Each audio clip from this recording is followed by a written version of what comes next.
अस्सलाम वालेकुम। आपका अपना मुल्तान का सुल्तान तारिक सजाद इस टाइम मैं मौजूद हूँ गवादर के बहुत ही खूबसूरत पॉइंट पर। जैसा कि मैंने पिछली बार भी गवादर की खूबसूरती को एक्सप्लोर किया था, लेकिन इस बार मेरे पास कुछ नया था नहीं।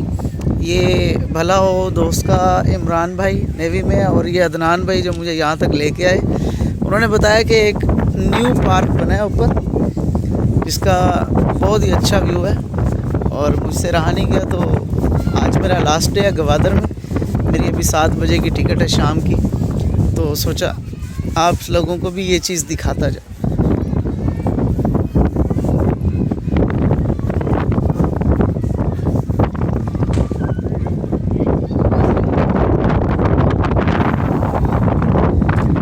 यहाँ सनसेट तक मैं रुक नहीं सकता क्योंकि मेरा टिकट है।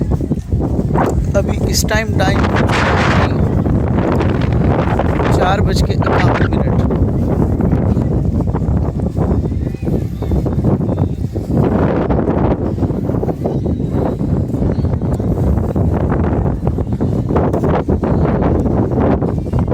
इस पार्क का आपको नाम भी बताता हूँ, ताकि कभी आप आएँ तो इसका नाम पूछ कर जब आप पूछेंगे कि वो पार्क ये पहाड़ के ऊपर है, तकरीबन कोई आपको 15 किलोमीटर सफ़र करना पड़ता है गवादर पोर्ट से ऊपर वाली साइड।